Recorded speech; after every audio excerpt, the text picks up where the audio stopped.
Just a second. So listen, Sparky, here's the deal.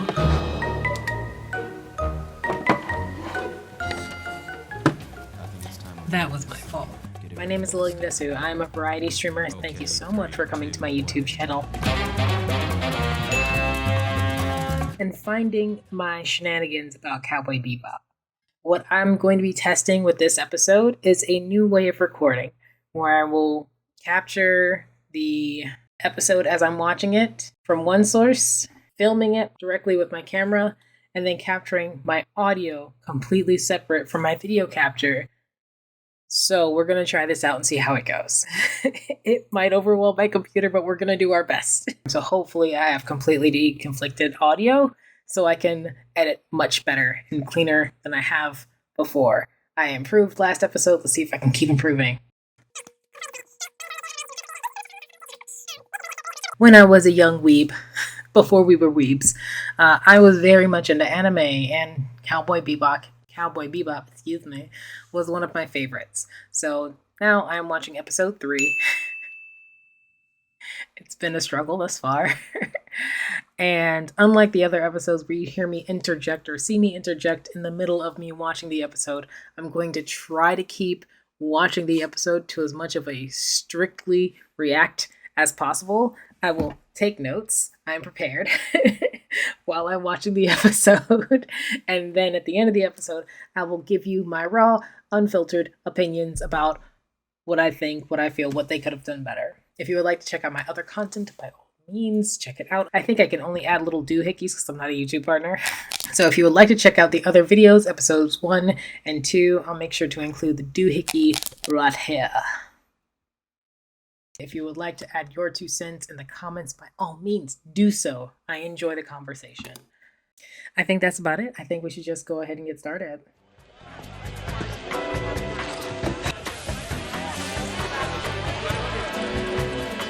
Oh, she's mocking me. Come and get me. Come and get me. Come and get me. I can't shut this damn thing off. Jet's beard still looks like trash. 71. Oh, that's a terrible angle. Now you may ask yourself, Lillian, why is this a terrible angle? Well, dear viewer, let me tell you. The reason why this is a terrible angle is first you have to remember that Jet is the one talking. Now, if you look at this shot at full size, you can barely see Jet. He is not discernible from his background. He blends in very well with the colors, the shadows, and etc. of the background. Second, it's on a very harsh Dutch angle that basically cuts the scene in half. In film and in basic composition, you generally don't want to cut your composition in half. You want to work it on a rule of thirds. Now, rule of thirds is a guideline. It's not a hard, fast rule, but it does, if you follow it, add a little pizzazz, but subtle pizzazz to your compositions. So not only is this composition cut in half, you can't see the subject very well because he blends into the background. Well, and another thing, it's on a very harsh Dutch angle, which means the shot's cantered. The camera itself is cantered, slanting the composition to include Spike at the far, far, far edge of the composition, Jet off middle, but imperceptible from his background. And then they put light in the dead center of the composition, which means that's where your eye will naturally fall toward. Either edge of the composition is dark, so your eyes are naturally drawn to the center. And it's not either of the subjects. It's not Spike, it's not Jet, it's the table. This is a bad composition. And before we move along, I want to make sure that everyone notices all this dead space that's over here to the left. It serves no purpose. Neither of the subjects of this scene occupy that space or ever occupy that space. So it's literally just dead space that takes up almost a third of the composition. Kimmy's Oh my! birthday without the one thing she wanted. Screw it. Let's get the hell out of this city. Arm. I could put my fist up your ass. I'm gonna feel really good, but would it solve this anything? down. Let's get off this rock. Buddy, Oh no, Look at his his beard low is light. snitching on him this it's gonna be time. thrilled. Which means we need Woodcock. I'm praying that's a person.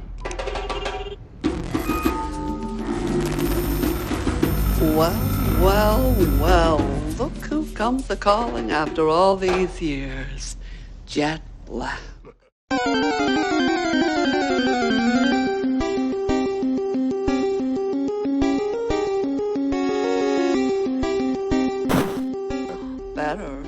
Now there's a tall glass of creamy chocolate milk standing in my eye line. Used to call him the Black Dom. We're a little strapped for time. Suppose I give it to you. What do I get in return? A big fat thank you, and we'll cut you in on the bounty, huh? Dinner. Me, you, bottle of Chianti. 2 bottles if we're feeling dangerous. Sounds to me like blackmail. You're damn right it is, because, Jet, you are black and you are male. You do this for me, and we can talk about dinner. See you on the Chianti side.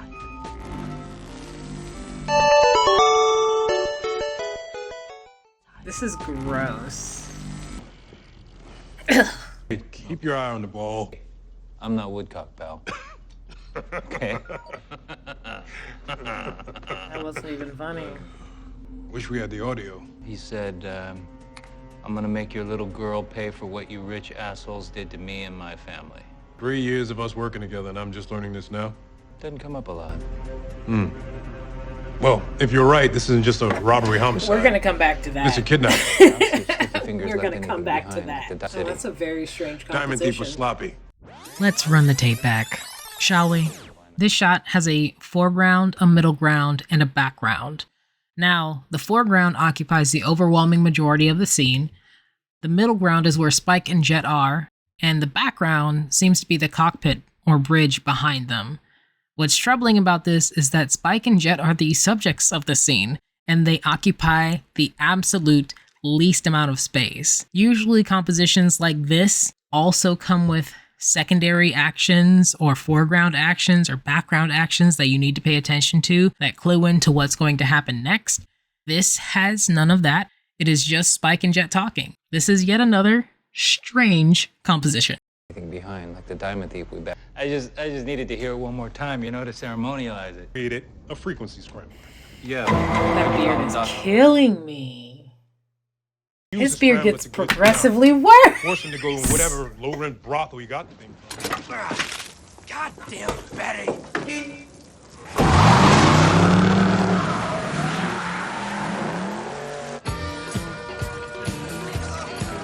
That doesn't make any sense. What doesn't make sense? I'm so glad you asked. You see how the fluid is just gushing out of that gas pump? They invented the automatic shutoff for gas pumps in 1939, in the year of our Lord Cthulhu, 1939. So it is outlandish that in space, they don't have automatic shutoffs for their gas pumps. It doesn't make sense. You call that a brotherhood? Your Did they brother let set you this up. man He have robbed chapped you of lips? 5 years of your life. Years you could have spent with your wife. I bet they your fucking did. kid, I bet his your lips are house. actually chapped. Ay. Hang on. I have to grab Sally. Got a Chevy Nova? So this actually is a Chevy Nova.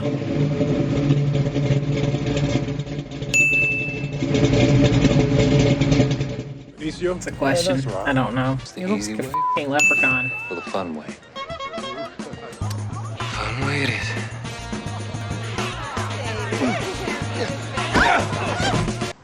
I don't know what they did to John Cho's hair, but they should Shit, I'm coming. never f***ing done it. Oh, kill me, please. Oh my god, kill me. Why? God damn it.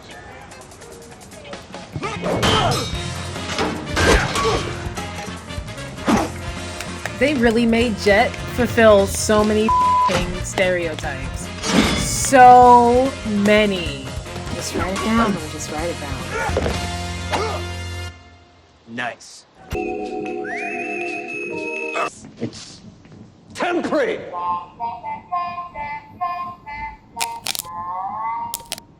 You control your destiny.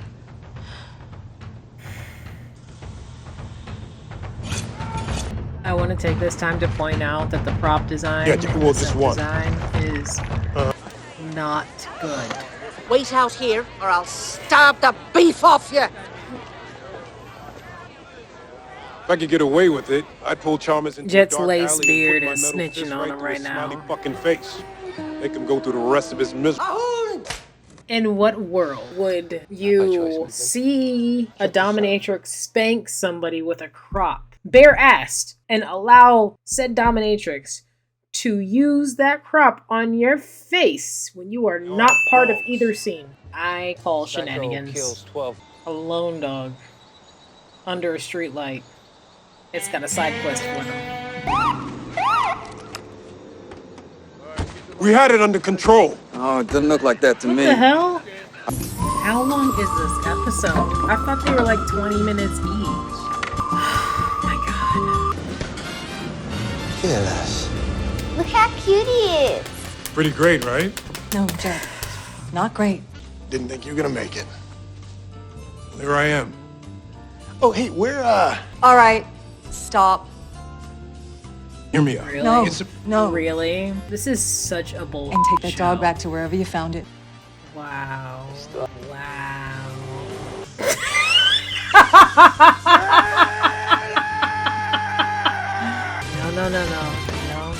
No, we're not watching the next episode. Okay. Woo, baby. Let us review my notes. Also, first of all, let me just get this right the fuck out the way. I didn't like this episode. It was hot garbage. It wasn't even hot garbage. It was like poisonous garbage. It was toxic garbage. It was noxious garbage. It wasn't even hot and steamy anymore. It was just gross. I took a lot of notes in a tiny notebook, so you can... Yeah, I took notes. In fact, I got tired of taking notes, so I just started talking. This was disgusting. Disgusting. Disgusting. Disgusting. Okay, so let's start off with something what I did like. Let's start there. I did like that the lighting improved in this episode. The scenes were much better lit. The colors were rendered much better in post-production. It was much better on those two counts. However, comma, space, pause for dramatic effect, they use the Dutch angle so liberally in the majority, I can't even say the majority, but at least 1 out of 3 shots. This is one of those times where I really should have just listened to my instincts and gone with my gut, because I was right the first time. 1 out of every 3 shots had a Dutch angle to it, and some of them were very acute Dutch angle shots. If you don't know what a Dutch angle is, it's when you canter the camera a little bit. It's a very good storytelling device, but they don't abuse the shit. You are not supposed to abuse a Dutch angle. Cowboy Bebop, the live action, they throw it in there when it serves absolutely no purpose. I reviewed episode 3 during post-production and clipped a portion of every Dutch angle I found.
Spike's hair. They use somebody who does not have naturally poofy hair to tease and make poofy and add hair pieces into it to make it poofier, and it just looks stiff. It looks like they teased a synthetic wig. You had money for this. Netflix gave money to make this, and it was trash. In the opening scene of this episode, they lean very hard into a space spaghetti western. I love space spaghetti westerns. I think it's a fun genre, but it leans so hard into it being a space spaghetti western that it loses fidelity, especially when Cowboy Bebop wasn't a space spaghetti western. It was a space opera with western elements. I find it problematic that this series spends so much time on the Vicious Spike dynamic. It's problematic because it doesn't move the plot forward, it doesn't help the plot, it doesn't solidify the plot, and it becomes a point of annoyance. John Cho's age shows as the next note. He shows his age more in this episode. The deep lines in his forehead, the lines around his mouth and eyes, those are things that an older gentleman would and naturally sport. So I'm not saying he shouldn't have those. I'm saying Spike Spiegel is supposed to be 26. That's what I'm saying. He's not even 30 yet. And, that is in part due to makeup. That is in part due to costuming. That's in part due to lighting. That's in part due to...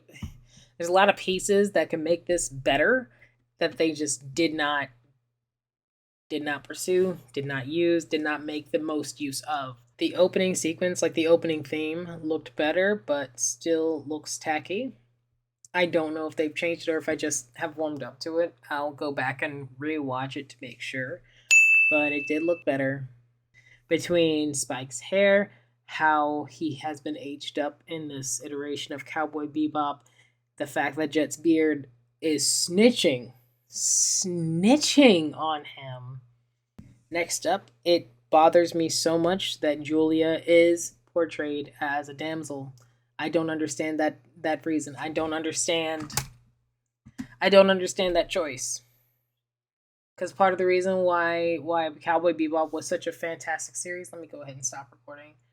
Part of the reason why Cowboy Bebop was such a fantastic series, in my opinion, is because everyone was badass, right? Faye Valentine, badass. Annoying sometimes, attitude-y as hell, but badass in her own right because she was a femme fatale and she could still hold her own in any firefight or in most firefights. She was sensible and accomplished. Julia was an assassin. She was one of the best assassins that the Syndicate had. It's another odd choice that this series took the time to dumb down Vicious so much. Vicious was a force to be reckoned with. Fighting Vicious was like fighting Hurricane Katrina. That is not a loose comparison. Vicious was unstoppable. Spike couldn't stop Vicious. Vicious was unstoppable in the anime. So it seems very strange that they dumb him down, make him kind of a bumbling, abusive idiot that nearly gets killed by Spike within the first 3 episodes. What? That doesn't make any sense. It doesn't make any sense. Why is Jet? I don't know. But it's a mood. It's a question. Why is Jet? Why is his lace front beard snitching on him? Why do they take the time to blow it out from time to time and style it? Like give it a little curl outward?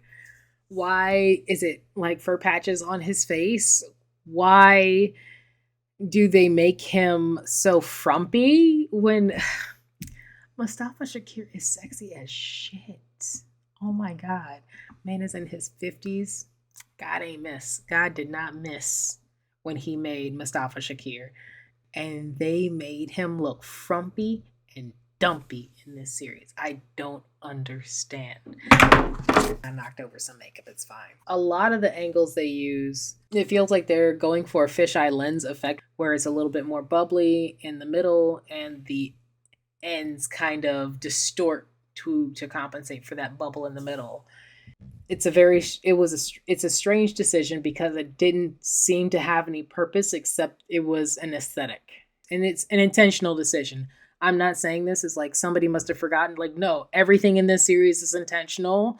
If you made it through pre-production, production, and post-production, it's on purpose by this point, baby. They did all of this on purpose.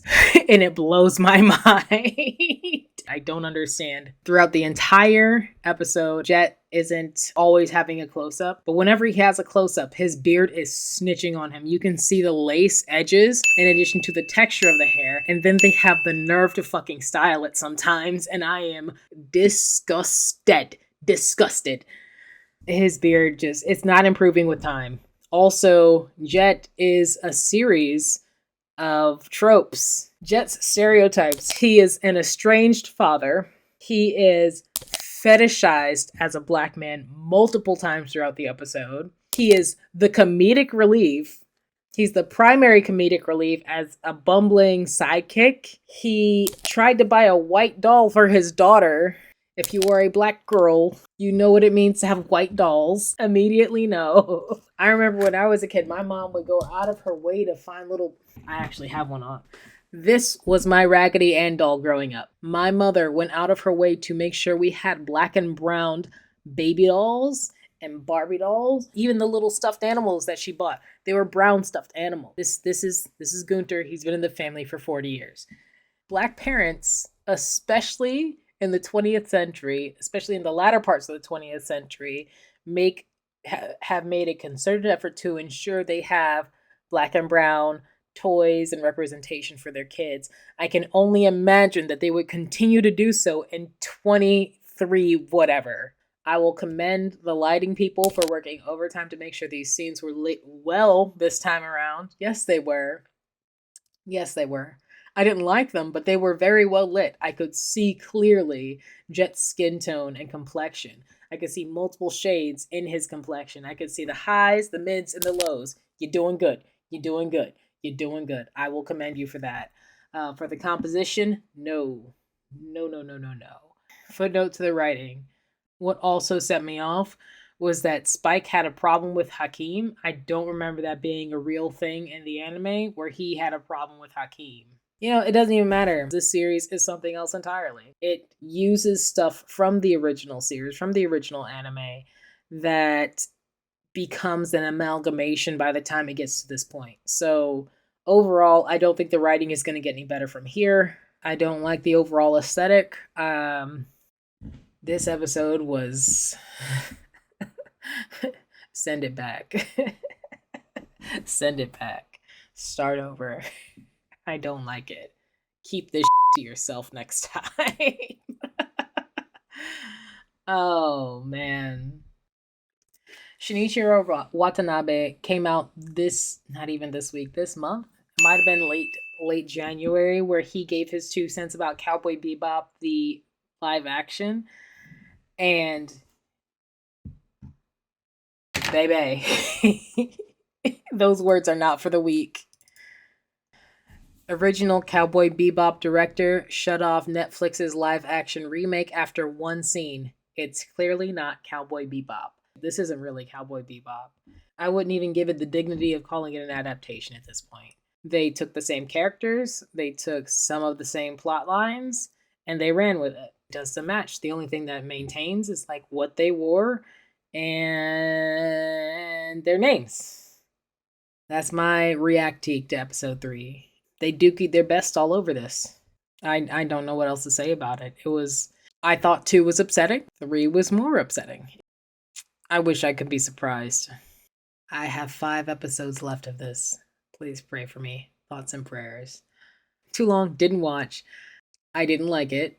Lighting is better. Lighting was fantastic. Colors were fantastic. Color correction was on point this episode.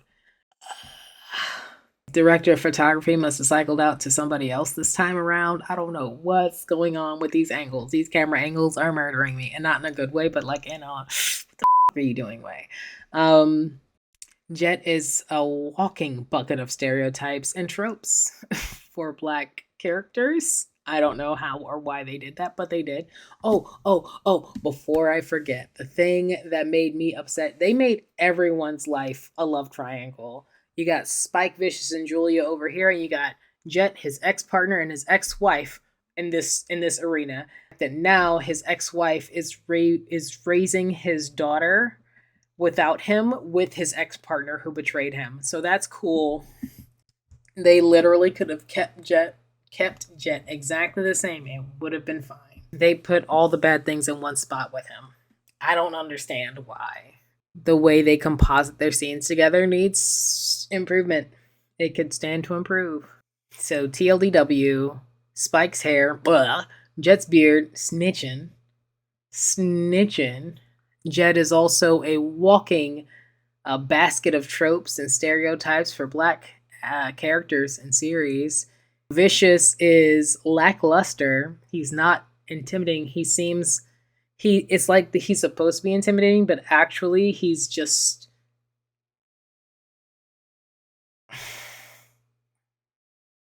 I don't have as many complaints about the editing, just the choice of shots and angles and focal lengths for the cameras. Yeah, no, that covers it. And Julia is a damsel for no reason at all.